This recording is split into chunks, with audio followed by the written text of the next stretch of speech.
선문점송 지난번 다음 하겠습니다. 자, 독림총선사의 개송을 이제 소개하고 또 이야기를 해봅시다. 조주가 한번 할망구를 감정하자 청고로 꽃다운 풍류는 더욱 새로워졌네. 남으로 가고 북에서 와도 아직 까닭을 모르니 오대산은 1호부터 가시밭이 되었네. 이렇게 이제 읊었는데, 이것도 이제 읊은 이제 원문은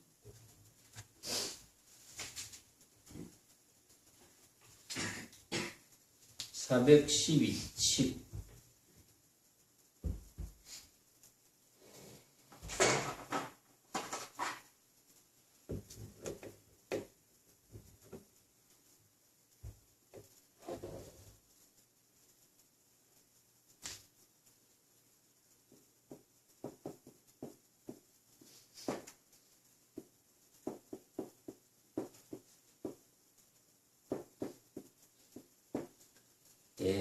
대산이 이제 오대산이라는 뜻입니다. 조주와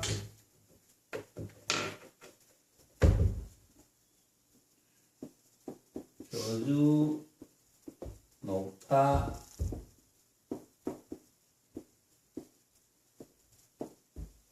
지나가던 중 이렇게 이제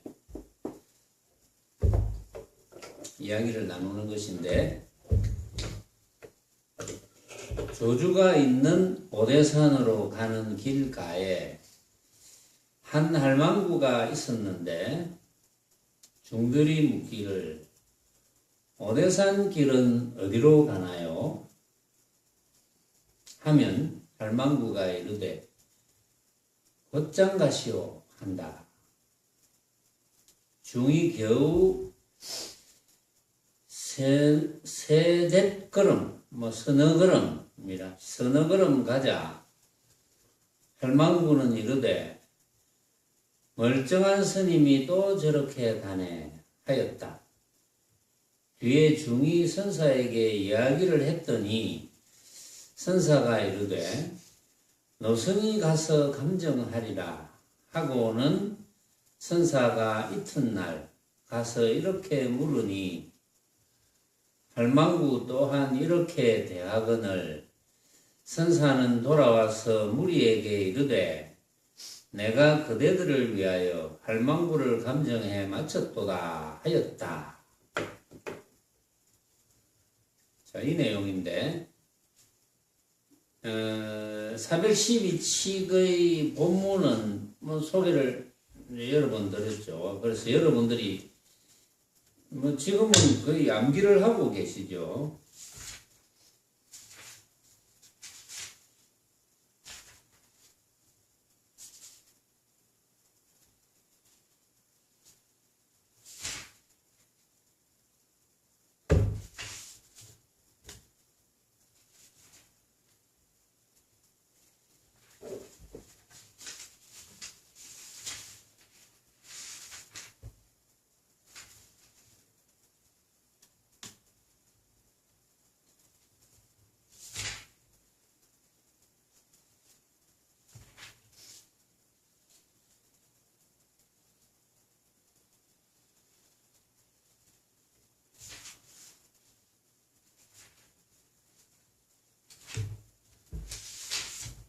보자. 가슬나무나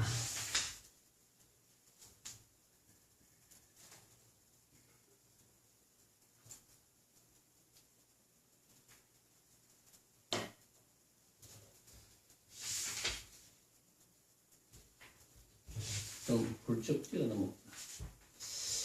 자, 지난번 다음이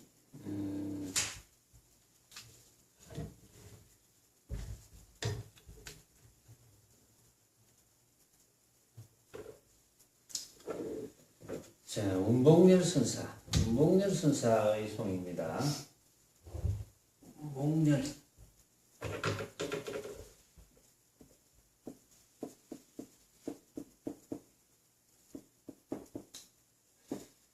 이 지금 제 412칙은 워낙 많은 선사들이 감흥을 받았는지 송을 굉장히 많이 붙였어요. 수많은 선사들이 송을 붙였습니다. 그래서 여러분들도 감흥을 받을 수 있을 것이다. 뭐 이런 생각을 내가 한 생각을 이렇게 보지만 이제 판단은 여러분들이 하시고, 자, 운봉열 선사의 송. 말 속을 분명 아는 늙은 선사가 곧장 가라는 오대산길 어긋나지 않았네. 감정하고 돌아온 사람에게 묻지 말라. 악양의 뱃사공은 동정의 물결을 누비네. 이 선사부터 이제 다뤄봅시다. 운봉열 선사. 제가 그 내용은 조금 전에 소개한 412척의 내용입니다. 그 내용은 여러분들이 이제 훤하게 다 암기를 하고 있죠. 오대산에 조주스님이 이제 계시니까 조주스님에게 이제 수많은 선객들이 천문을 하러 갑니다. 가다가 중간에 이제 노파가 있으니까 길을 묻습니다. 오대산 길은 어디로 갑니까? 이렇게 묻죠. 그러니까 노파는 묻는 스님들만 오면 곧장 가시오. 그러면 이제 곧장 가시오를 나름대로 판단해서 곧장 가겠죠. 그럼 몇 발자국 뛰면은 노파가 뒤에서 멀쩡한 스님이 또 저렇게 가네. 이렇게 이야기합니다. 이제 그런 이야기가 소문이 나겠죠. 그러니까 조주선사를 만난 선객들이 이제 이야기를 하기 시작하죠. 아, 오는데 노파가 한 분 계시는데 길을 물으니까, 오대산 가는 길을 물으니까 곧장 가시오 합시다. 그래서 곧장 가니까 멀쩡한 스님이 또 저렇게 가네. 이렇게 이야기를 하더이다. 이렇게 이야기를 했겠죠. 조주스님에게. 그러니까 조주스님이 이제 그 이야기를 듣고는 내가 감정을 한번 하고 오겠다. 그런데 노파에게 이제 옵니다. 와가지고 오대산 길은 어디로 갑니까? 이렇게 묻습니다. 똑같이. 그러니까 곧장 가시오. 또 가니까 멀쩡한 스님이 또 저렇게 가네. 이렇게 이야기를 합니다. 똑같이 이야기를 했어요. 그래가 이제 조주 스님이 와가지고는 이제 대중들을 불러 모읍니다. 불러 모아가지고 내가 오늘 노파를 감정에 마쳤다. 이렇게 이야기합니다. 참 묘하죠. 어떤 곳이 노파를 감정한 곳이냐. 이게 관건이거든요. 말하자면. 그러니까 분명히 다른 스님들하고 달리 한 게 없어. 똑같이 했어. 똑같이 했는데 어떤 것이 노파를 감정한 곳인가. 이제 이런 게 관건인데, 여러분들이 거기에 대한 확신이 만약에 없다면 이 선사들의 개송에서 그 선사들이 직설적으로는 이야기 안 하지만 선사들의 개송에서 핵심을 다 드러내놨거든요. 물론 어떤 선사는 은유법으로 아주 이제 핵심을 드러내기도 하고, 또 어떤 선사는 직유법으로 핵심을 드러내기도 하고. 그러니까 여러분들이 분명히 나는 이렇게 생각하는데 아직 확신이 없다면, 확신이 있다면 여러분들이 여기 나오는 선사들의 개송을 들으면 이런 뜻이겠구나 하고 뻔하게 알겠죠. 그래서 확신이 없다면 개송을 한번 잘 들어봐야 돼요. 운봉열 선사가 이렇게 이야기합니다. 말속을 분명 아는 늙은 선사가 곧장 가라는 오대산 길 어긋나지 않았네. 문맥은 조금 이상하지만 말속을 분명 아는 늙은 선사는 조주밖에 없겠죠. 조주선사. 조주선사밖에 없어. 곧장 가라는 오대산 길. 곧장 가라는 노파가 이야기했잖아요. 오대산 길은 어디로 갑니까? 곧장 가시오. 이 노파가 이야기한 곧장 가라는 오대산 길 어긋나지 않았네.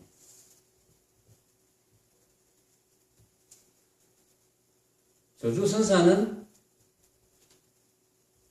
노파가 곧장 가라고 한 이야기가 어긋나지 않음을 알고 있었다고 운봉열 선사는 그렇게 생각하는 거죠. 아, 조주선사는 이 노파가 곧장 가라 이 말을 분명히 알았구나. 조주선사는 알고 있었구나. 이제 이렇게 표현하는 거예요. 운봉열 선사가. 감정하고 돌아온 사람에게 묻지 마라 이랬습니다. 요거는 이제 운봉열 선사의 살림살이를 슬쩍 드러내는 거죠. 감정하고 돌아온 사람에게 묻지 말라. 왜 묻지 말라 했을까? 왜? 서한거사. 왜 묻지 말라 했을까? 감정하고 돌아온 사람에게 묻지 말라. 왜 그랬을까? 특별히 감정할 게 없기 때문에. 특별히 감정할 게 없으니까 묻지 마라. 그렇게 생각한다는 거죠. 감정하고 돌아온 사람에게 묻지 말라. 왜 특별히 감정할 게 없을까? 서한거사. 그건 내가 이제 이야기를 한번 했어.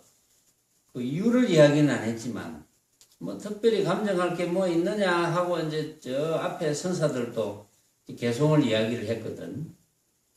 그래서 특별하게 감정할 것이 없구나 정도까지는, 아, 그건 틀림없구나라고 아르마리로 헤아릴 수 있거든요.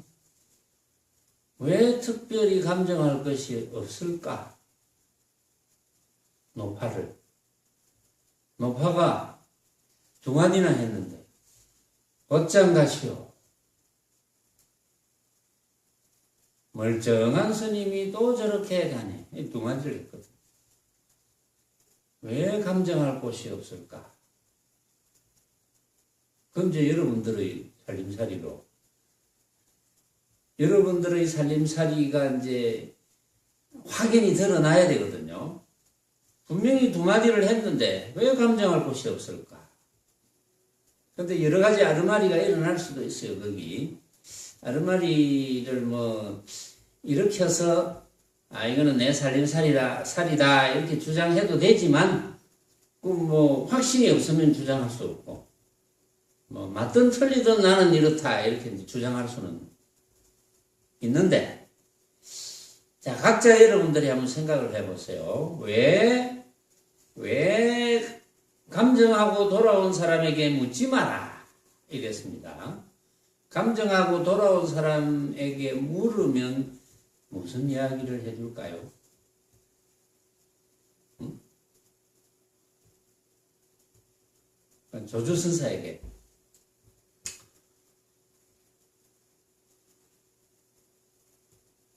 화상께서는 노파에 무엇을 감정하고 오셨습니까? 이렇게 물으면, 그 운봉열 선사는 묻지 말라고 했거든요. 무엇을 감정하고 오셨습니까? 물으면 조주가 어떻게 대답할까요? 여러분들이 조주라고 생각하고,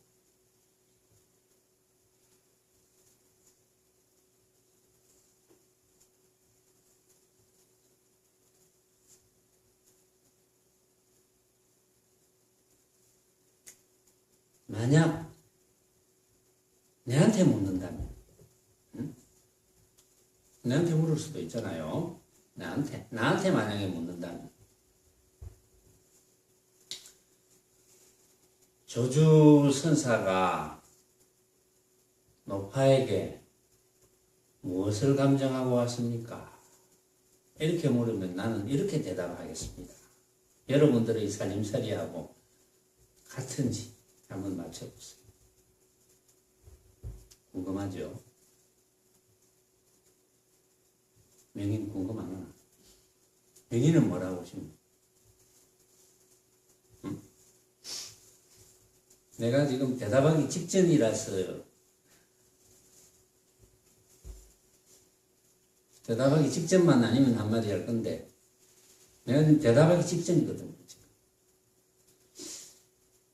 그 대답을 해드릴게요. 내 답을 여러분들의 살림살이하고 한번 맞춰보세요. 맞는지. 네, 이제 나한테 그렇게 물으면 나는 이렇게 대답하겠어요. 저 강한리 앞바다 물을 다 마시고 오면 내가 대답해 줄게.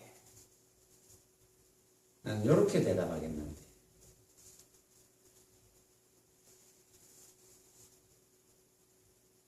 모르면서 이 말을 쓰면 안 됩니다. 아르마리로 짐작해서 이런 말을 쓰면 안 돼요.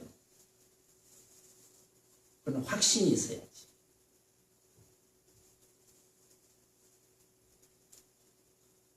악양의 뱃사공은 동정의 물결을 누비네. 이랬습니다.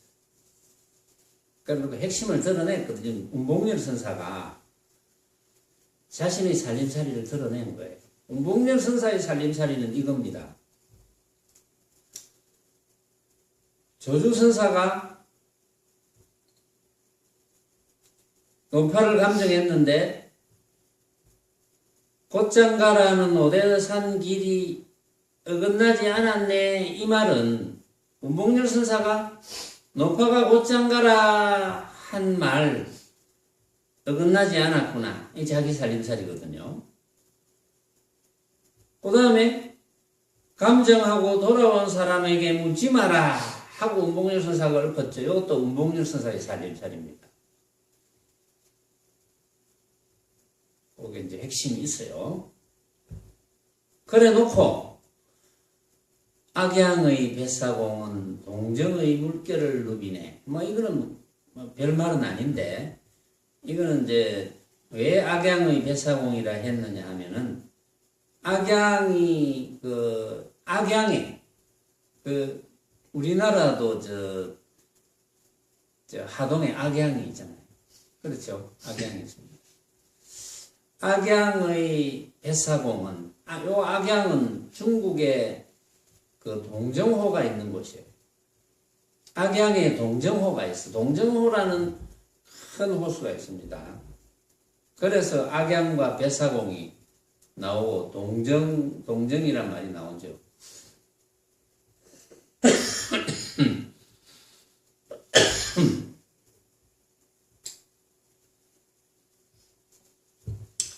악양의 뱃사공은 동정호의 물결을 누비네. 그게 뭐 특별한 게 아니죠. 왜냐하면 악양에 동정호수가 있으니까 악양에 있는 뱃사공이 동정의 물결을 누비네. 이게 뭐 특별한 이야기가 아니잖아요.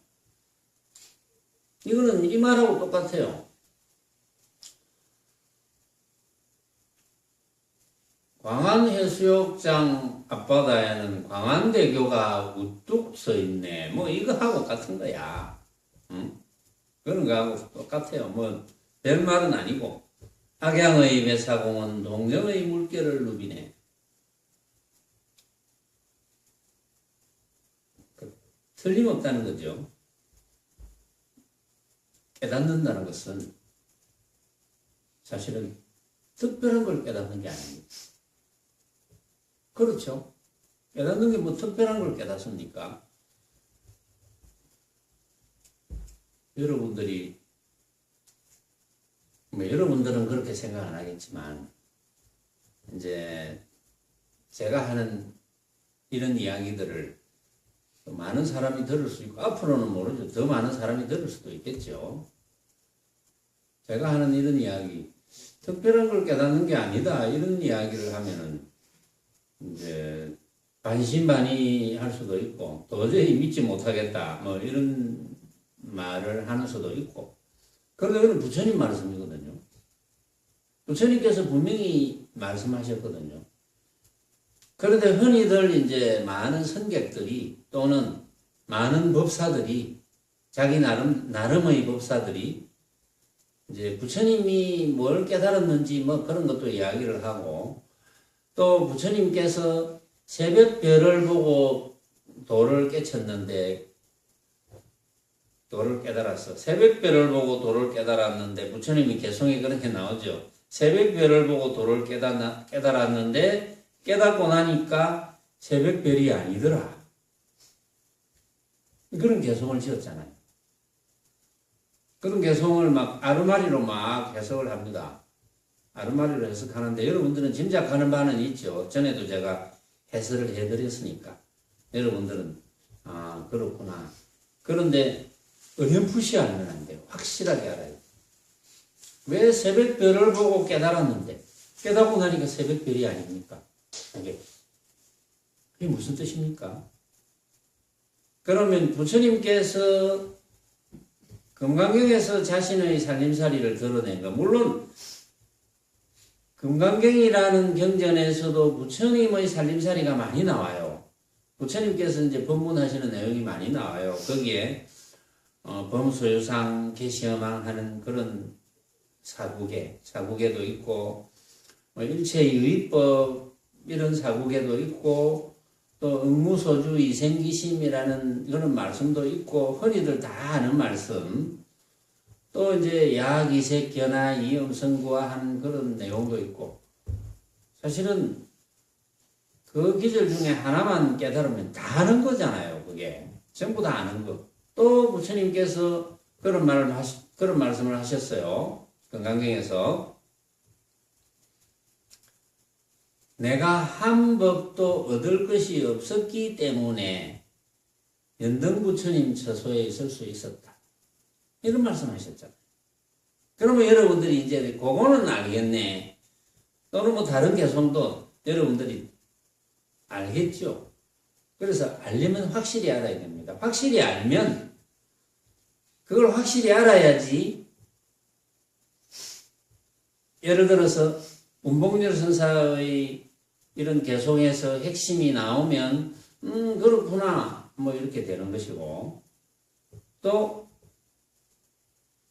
나는 살림살이가 이렇다 또 이렇게 자신 있게 나타낼 수도 있는 거거든요. 그런데 아르마리로 헤아려서 어렴풋이 하는 그건 아무 소용이 없어요. 그거는 오히려 모르는 게 좋아요. 차라리 어렴풋이 하는 거는 차라리 모르는 게 좋고 알려면 확실히 알아야지 자기 살림이 되는 거예요. 악양의 뱃사봉은 동정의 물결을 누비네. 뭐 그것은 저 상고수장 뭐 이런 거하고 같이요. 산은 높고 물은 길구나. 뭐 이런 거하고 같은 거예요. 그러니까 이제 부처님께서 새벽별을 보고 도를 깨쳤는데 깨치고 나니까 새벽별이 아니더라. 그거는 부처님께서 내가 한 법도 얻을 것이 없었기에라는 것을 알면은 이제 그 개송은 여러분들 것이 될 수가 있죠. 한 법도 얻을 것 없었기에 왜 한 법도 얻을 것 없습니까? 만법은 유식이기 때문에. 그렇죠. 만법은 오로지 인식에 달렸다. 내가 어떻게 생각하느냐, 내가 어떻게 인식하느냐. 만법은, 온갖 법은 내 인식일 뿐이니까 온갖 모습은 나의 인식일 뿐이다. 내가 생각으로 만든 헛개비라는 거죠. 온갖 것은 내가 생각으로 만든 헛개비다. 여러분들은 그러세요. 내가 생각으로 만든 헛개비에 대해서 얼마나 큰 확신을 가지고 있는지 그걸 잘 모르겠어요. 그건 각자의 삶이니까. 내가 생각으로 만든 헛개비. 그것만 확실히 알면 되는데, 그것에 대한 여러분들의 느낌이 있느냐, 없느냐, 이거거든요. 느낌만 있으면 돼요. 아, 그렇구나, 그렇구나. 아, 네 눈앞에 오늘 아침에도 벌어졌고, 꿈속에도 벌어졌고, 걸어갈 때도 벌어졌고, 밥 먹을 때도 벌어졌고, 운동할 때도 벌어졌고, 화장실 갔을 때도 벌어졌고, 세수할 때도 벌어졌고, 뭐 어쨌든 항상 내 눈앞에 벌어지잖아요.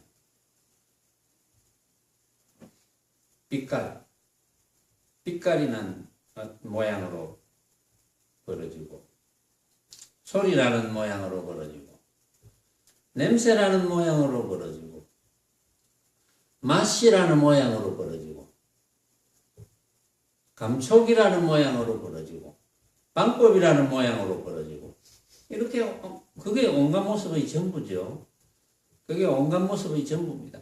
그런 모습으로 다 벌어지는데 그 모습은 실체가 하나도 없는 거죠. 왜 실체가 없습니까? 그 모습은 내가 생각으로 만든 거니까. 그 모습이 보면은 이제 많은 개송들 중에 또 부처님 말씀도 그렇고 여러 선사들의 말씀 중에도 그런 이야기가 많이 나옵니다. 우리가 살아가는 것은 연극 무대에서 연극하는 것과 같아. 뭐 이런 표현을 해요. 연극하는 것과 같아.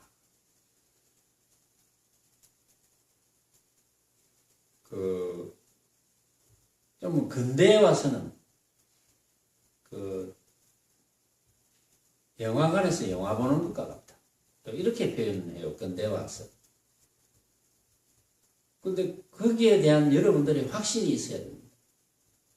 영화 보는 것과 사실은 똑같이요. 또 꿈속의 꿈이다 이렇게 표현해요. 꿈과 같아. 그런데 이게 여러분들 스스로의 확신이 없으면 또 이 이야기를 뭐 처음 듣거나 이런 분들은 모습만이 벌어지는 모습이 진짜라고 항상 내 눈앞에 보이는 것이 이것은 틀림없이 진짜라고 생각하면서 살아온 대부분이 그렇죠. 대부분이 내가 어릴 때부터 지금까지 내 눈앞에 보이는 것이 진짜다. 만약에 변하더라도 변하는 대로 진짜다 이렇게 이야기합니다. 변하는 것이 변하기 전에도 진짜고 변하고 난 뒤에도 진짜고 진짜라고 생각해. 전부. 진짜라고 생각한 분들은 이제 그 고정관념을 깨지 않으면 부처님의 말씀을 알아듣기 힘들죠. 말하자면. 결국은 온갖 모양은, 온갖 모습은 내가 만드는 거죠. 여러분들 각자가 만드는 겁니다. 여러분들 각자가 만든다는 데 대한 확신이 있느냐 없느냐. 각자가 만든다는 데 대한 확신이 있어야 주관과 객관을 세우지 않죠. 확신이 있어야지 생각을 일으키지 않죠. 생각을 일으켜서 분별을 하지 않죠. 그런데 내가 만든 허망한 모습이라고 하면은 왜 분별을 하지 않느냐? 허망한 모습인데, 흑캡인데, 꿈속에서 본 황금인데, 그 집착하는 사람이 있겠습니까? 꿈속에서 본 황금인데, 꿈을 깨고 나서, 그 꿈속에 본 황금, 그거 내가 주워야 되는데, 꿈속에서 본 그 로또 복권, 그걸 가지고 내가 꿈속에서 당첨됐는데, 그야말로 헛개비거든요. 그거하고 똑같다는 거예요. 꿈속에서 로또 복권이, 무슨 복권이 당첨돼서 큰 돈을 내가 만졌어. 이게 내 돈이야 했는데 꿈 깨고 나니까 없어. 험한 게. 그거하고 같은 거예요. 우리가 지금 보고 듣고 느끼고 생각하는 모든 대상들이 꿈속에서 꿈을 꾸면서 만졌던 온갖 것과 똑같다는 겁니다. 같은 이유는 하나밖에 없어요. 전부 내가 생각으로 만든 망념이기 때문에 똑같은 거예요. 그걸 느끼느냐 못 느끼느냐. 그러니까 꿈속의 꿈과 같고 내가 생각으로 만든 망념인데 생각으로 만든 헛개비인데 그걸 집착해서 구해야 되겠다. 그래서 괴로워하고 이런 사람이 있겠습니까? 그게 헛개비인 줄 안다면 집착할 사람이 있겠습니까? 없죠. 집착한다면 헛개비인 줄 모르니까 집착하는 거지. 아쉬워하잖아요. 꿈속에서 정말 참 돈이 필요한 사람이 있어서 돈이 참 좀 뭐 어찌됐든 사업을 하든 뭘 하든 뭐 어쨌든 돈을 내가 좀 빌렸는데 빌려준 사람이 독촉을 최근에 계속해 갚아라고. 돈은 없어. 막 꿈속에서 나타납니다. 나타나가지고 제발 뭐 좀 도와달라고 누구라도 좀 도와달라고 이렇게 염원을 하면 꿈속에서도 막 나타나가 막 황금을 줍는다든지 복권이 당첨된다든지 그래가 얼마나 좋았겠어요. 아이고 이제 이거 빚을 갚을 수 있겠구나. 깨고 나니까 아무것도 없어. 그 꿈속에서도 진짜라고 생각하니까 집착하고 좋았다가 괴로웠다가 이렇게 하는 거지. 그거하고 현실에서 생각하는 거하고 꿈속에서 생각하는 거하고 똑같다는 것을 사람들이 못 느낍니다. 그것만 느끼면 되거든요. 그러니까 부처님께서는 만법 중에 한 법도 내가 얻을 것이 없어서 구할 것이 없었다 이 말이에요. 그 말은 뭡니까? 내 앞에 벌어진 온갖 모습들이 내가 생각으로 만든 망령된 헛개비임을 깨달으셨다 이거죠. 말하자면 부처님께서 그거 하나밖에 없어요. 그것만 깨달으면 부처인 거예요. 그러니까 우리가 지금 한 생각도 일으키지 않아. 부처인 거죠. 지금 내가 구함이 끊어졌어. 부처인 거지. 근데 지금은 구함이 끊어졌는데 이 문 밖만 나가면 또 구함이 생기니까 문제인데 문 밖을 나섰을 때 구함이 생기더라도 그 구함이 내가 생각으로 만든 허망한 헛개비구나라는 것을 느낀다면 구해지면 구해지는 대로 사용하고 구해지지 못하면 그냥 인연에 맡겨. 그러니까 구하면 구하는 대로 잘 쓰고 구해지지 않으면 구해지지 않는 대로 인연에 맡겨서 또 자유롭고 그게 해탈이잖아요. 사실은 해탈할 것도 없는데 원래 우리는 구속될 것이 없잖아요. 어리석어서 자기가 스스로 구속된 거지. 원래 우리는 구속할 것이 없잖아요. 왜냐하면 실체가 없기 때문에 어떠한 것도 실체가 없거든. 어떠한 것도 헛개비라는 거지 말하자면. 그걸 깨달아야 된다는 거예요. 그것만 깨달으면 되는 거야. 별스러운 걸 깨달아라고 하는 것이 아니고 그것만 깨달으면 된다는 거예요.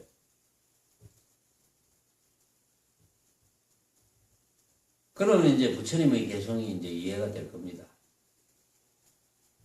부처님께서 깨닫기 전에는 새벽별이었거든요. 진짜였다. 깨닫고 나니 새벽별이 아니더라. 가짜였다.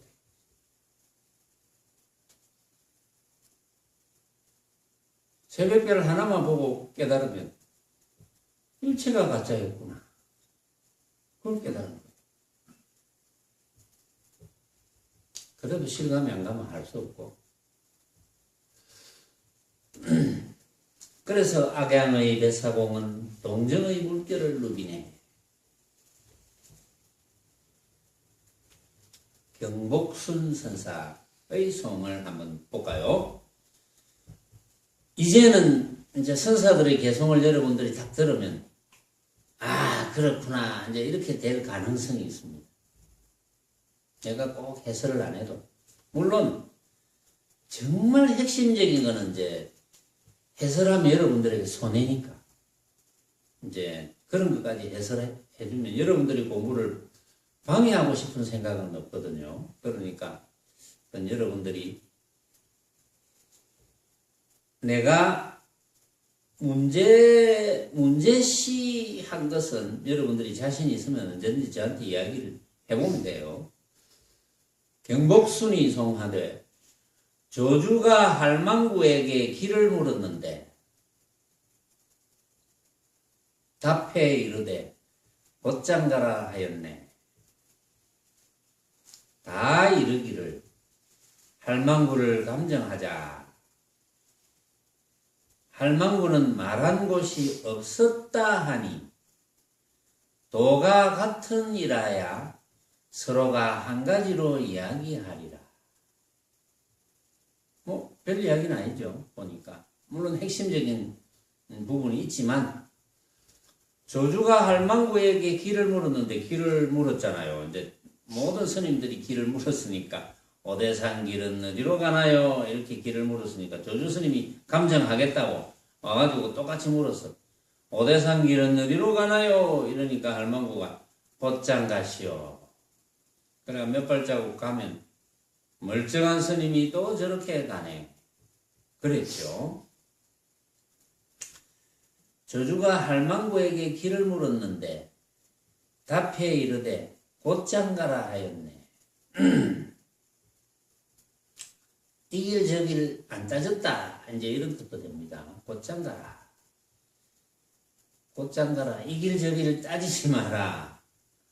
큰 길도 아니고 작은 길도 아니고 가파른 길도 아니고 평평한 길도 아니고 가시덤불도 아니고 아스팔트 길도 아니고 어쨌든 곧장 가라.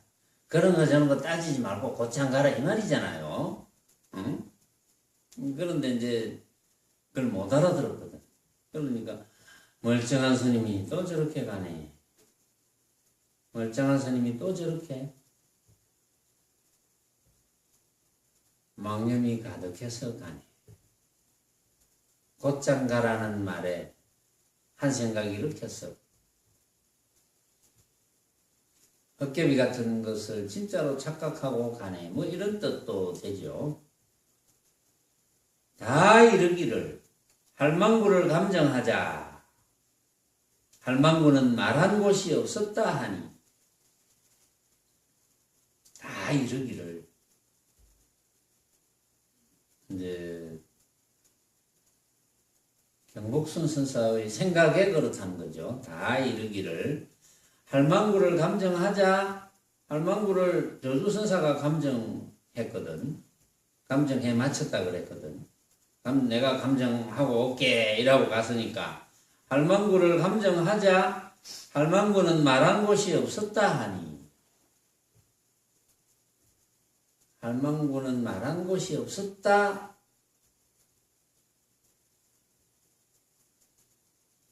이제 노파가 실제로 네, 한마디도 안 했어.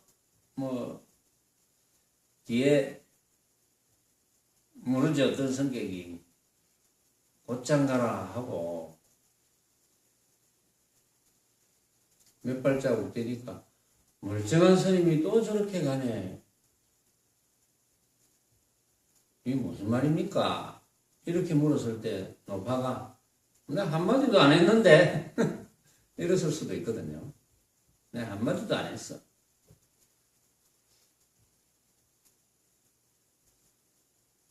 할망구는 말한 곳이 없었다 하니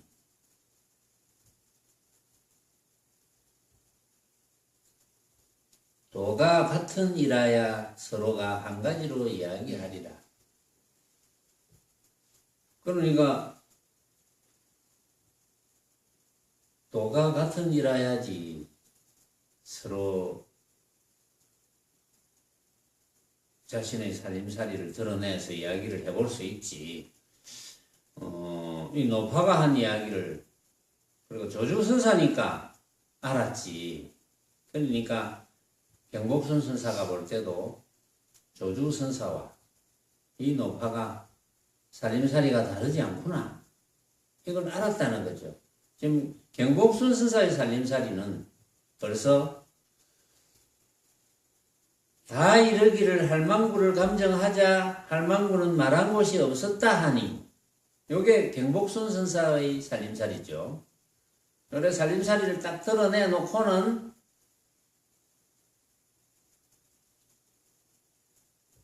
조주선사와 노파의 살림살이가 전혀 다르지 않구나 라는 것을 경복순 선사는 뻔하게 알고 있는 거예요.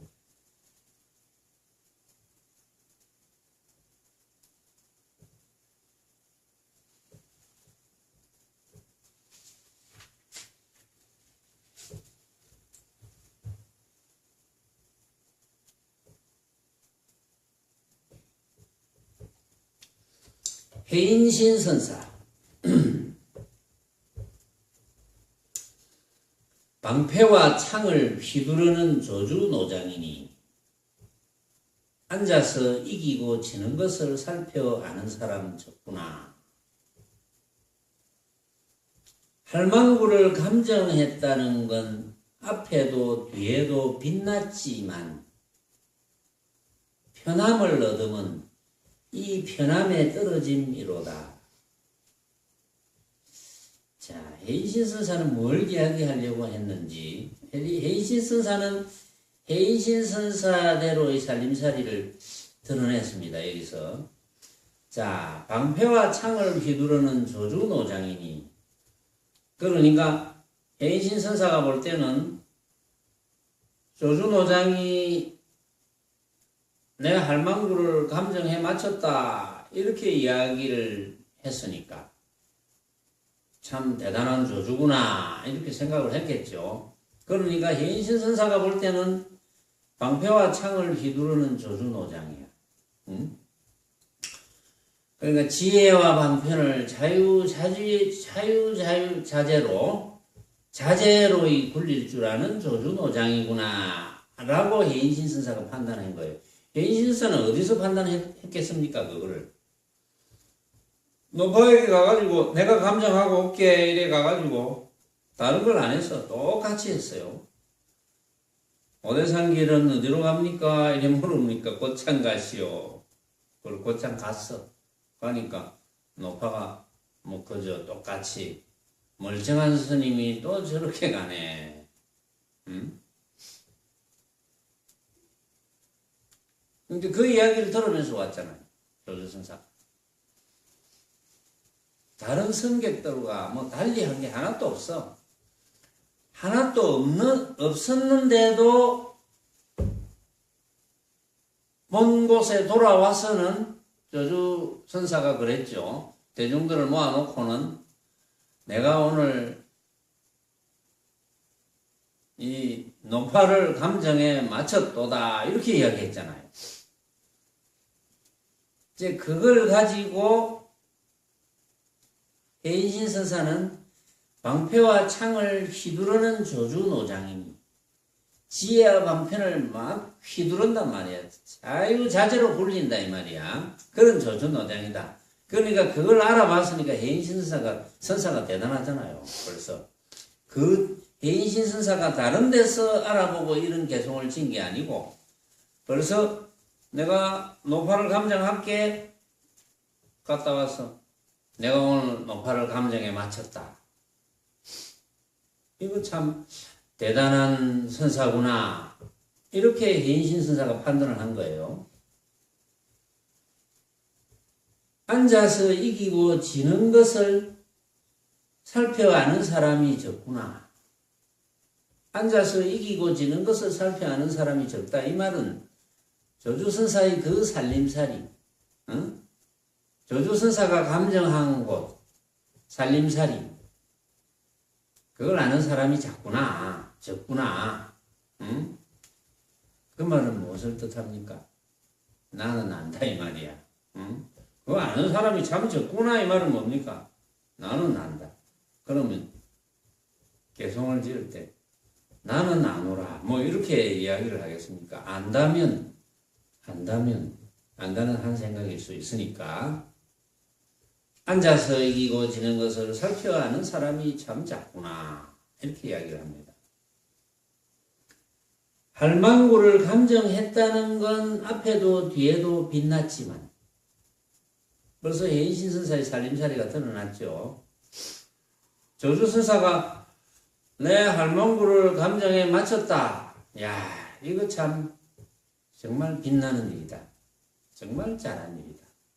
응? 모르는 사람은 그 잘한 일이라 하겠습니까? 모르는 사람은 뭐 별로 한 것도 없구만 뭐 조주선사가 뭐 그래. 얘는 한마디도 안 해놓고 와가지고 내 노파를 감정에 맞췄다. 이렇게 비판을 할 수도 있거든요. 근데 해인신선사는 벌써 압니다. 아, 그렇지. 과연 조주선사구나. 이렇게 이제 생각하는 거죠. 그래 놓고 한마디 이제 자기 살림살이를 더 슬쩍 이제 내놓는 거죠. 편함을 얻으면 이 편함에 떨어집니로다. 자, 이건 이제 무슨 뜻으로 이야기를 했느냐 하면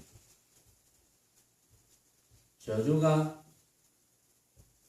노파를 감정해 놓고 와서 내가 오늘 노파를 감정에 맞췄도다 라고 이야기를 했는데 만약 감정을 했다 라는 생각이 있다면 그것은 그 생각에 떨어지는 것이다. 조주는 노파를 감정에 맞췄다고 하지만 감정했다는 생각이 없습니다. 감정했다는 생각이 있으면 당연히 망명이지. 단지 그렇게 말할 뿐. 이것이 조주의 빛나는 방편입니다. 아주. 그걸 해인신선사가 훤하게 알았다는 게 느껴지죠. 보니까. 아, 해인신선사가 대단하구나. 조주선사의 그 지혜와 방편. 조주선사가 지혜와 방편을 걸림없이 잘 사용했구나라고 처음부터 이야기를 했잖아요. 그걸 놓고 마지막에도 자기 살림살이를 슬쩍 드러낸 것은 해인신선사도 정말 대단한 선사구나 라는 것을 느낄 수 있게 해주는 거죠. 그러면서 또 송을 하나 더 지었습니다. 또 송하되 해인선사가 또 송을 지었어. 곧장 가라 한 말 이치에 가장 가깝더니 조주가 감정한 뜻이라서 오히려 새롭더구나. 비록 연성벽을 빼앗아 얻기는 했으나 모두가 눈속의 뒷그림을 못 면하리. 이제 여기서 연성벽이라는 말이 나오는데 연성벽은 그냥 옛날에 뭐 귀한 보물입니다. 이거는 역사적으로 뭐 등장하는 그런 건데 그 중국 주나라 시대에 이제 변화라는 사람과 관계되는 보사인데 이 연성벽이라는 보물이 몇 개의 성과도 바꿀 수 있는 그런 이제 옥돌인데 그만큼 귀한 보물이라는 뜻입니다. 뭐 다른 뜻이 아니고 여기서 이제 해인신선사가 연성벽이라는 것을 이런 단어를 쓴 것은 비록 연성벽을 빼앗아 얻기는 했으나 그런 고사가 있었어요. 이 보물을 빼앗아서 얻어서 얻기는 했지만 모두가 눈속의 뒷그림을 못 면하리. 그러니까 모습으로 벌어지는 것은 아무리 귀한 거라도 사실은 그게 절대적으로 귀한 건 아니죠. 모습이 아무리 귀해도 그게 절대적으로 귀한 건 아니거든. 그건 왜 그런지 여러분들이 잘 알겠죠. 자, 해인신선사가 또 송하되 곧장 가라 한 말 이치에 가장 가깝더니 곧장 가라 이 말이 이치에 가장 가깝다. 그렇죠. 이치에 가장 가깝다. 곧장 가라. 무슨 길을 따라가라. 좁은 길을 따라가라. 넓은 길을 따라가라. 저기 눈에 보이는 저기에 뭐 언덕길을 따라가라. 저기 평평한 길을 따라가라. 이런 말이 없었죠. 그래서 노파의 곧장 가라는 말은 온갖 분별을 싹 끊게 했는데 그걸 모르는 성객은 분별을 했겠죠. 곧장 가라는 게 이런 것이겠구나. 내 눈앞에 보이는 뭐 길을 따라가는 게 곧장 가라는 건가? 안 그러면 자기 나름대로 한 생각을 일으켰겠죠. 전부 곧장 가라. 곧장 가라에 대해서 한 생각을 일으켰어. 그런데 이제 어떤 한 생각을 일으켰는지는 모르지. 모르는데 노파가 몇 발자국 탁 떼니까 멀쩡한 스님이 또 저렇게 가네. 멀쩡한 스님이 또 저렇게 가네. 어떻게? 분별을 가득 가지고, 응?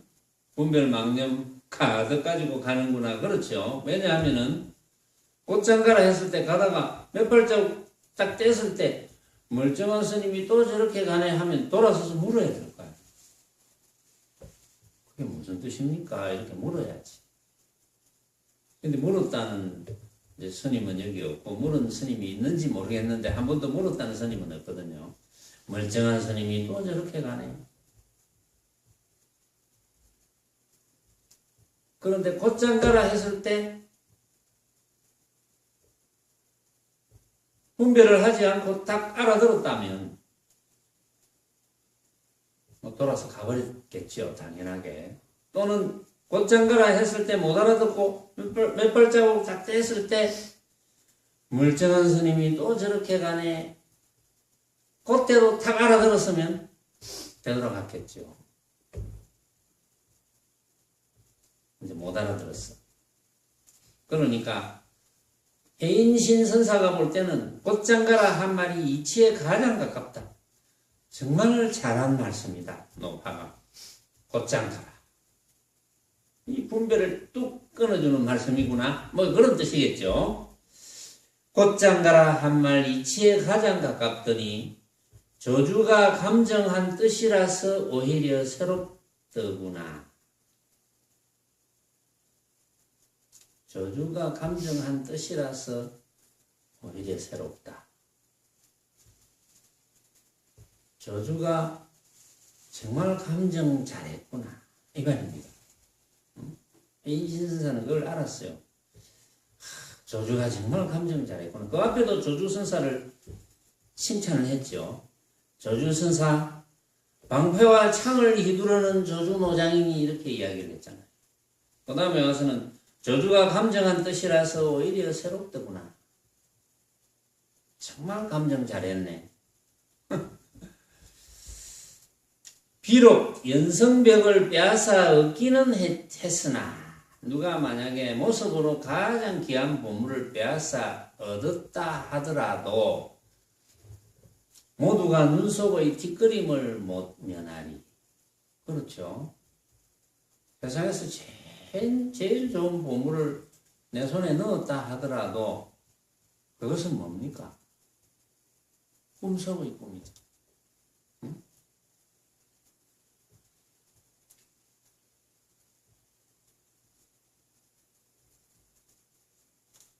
저 뒤에 붙여 있는 내용 중에 부처님의 말씀입니다. 수행자에게 복은 삼생의 문수라고 했죠.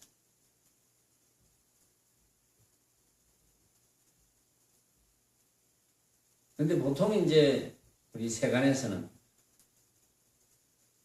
복이 많아야 된다. 무슨 뭐 재물도 많아야 되고 뭐 출세도 잘해야 되고 건강도 해야 되고 인물도 좋아서 배우자도 잘 만나야 되고 부모님도 뭐 건강하게 오랫동안 장수하고 치매도 안 걸려야 되고 자식도 정말 좋은 학교 나와가지고 교도도 잘하고 그걸 복이 많다 그러잖아요. 보통.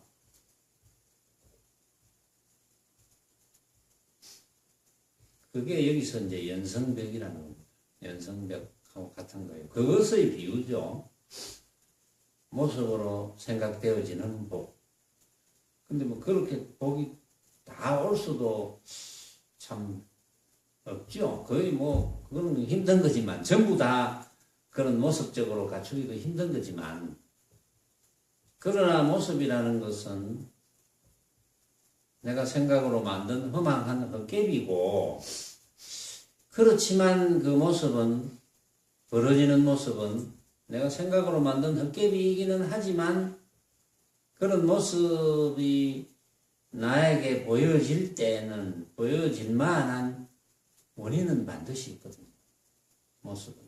그래서 우리는 모습을 인연에 맡긴다 뭐 이런 이야기들을 하는 거예요. 사실은 그냥 인연에 맡겨 놓으면 뭐 그냥 굴러가는데 이래 굴러가고 저래 굴러가도 굴러가는데 그 자체가 벌써 내가 모습에 대해서 인정한다면 그 모습은 내가 생각으로 만든 헛개비일 뿐.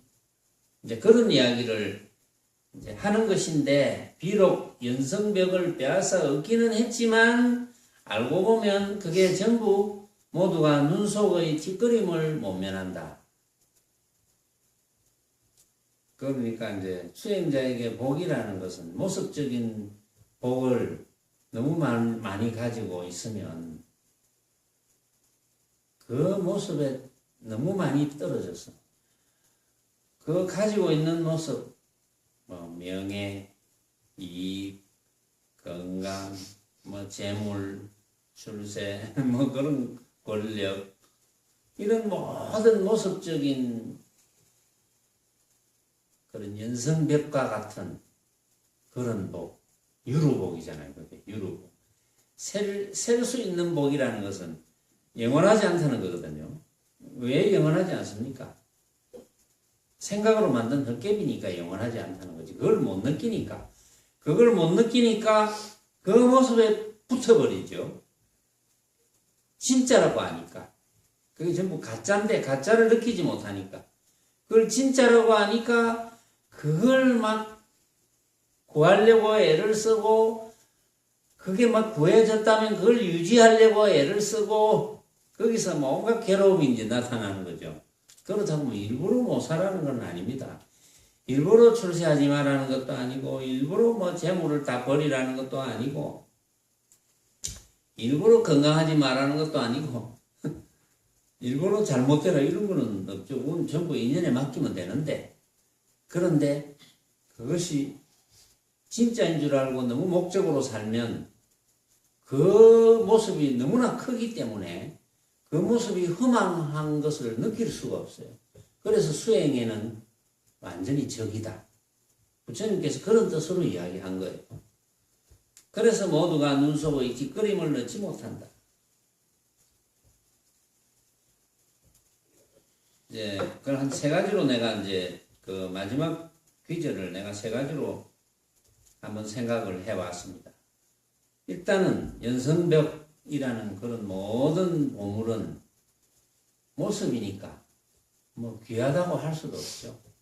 또 그렇다고 천하다고 할 수도 없지만 두 번째는 나에게 본래 갖추어진 절대의 보물을 항상 사용할 수 있어야 되고 그 다음에 사용하되 내가 정말 잘 사용하구나 뭐 그런 생각도 할 필요가 없거든요. 그냥 내 눈앞에 벌어진 모든 모습이 내가 생각으로 만든 허망한 헛개비인 줄 알고 그렇게 알고 사용하면 돼요.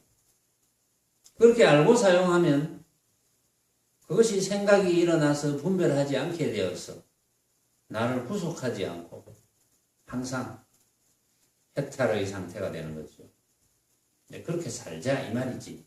그건 부처님께서 그렇게 말씀하셨으니까 그렇게 삽시다.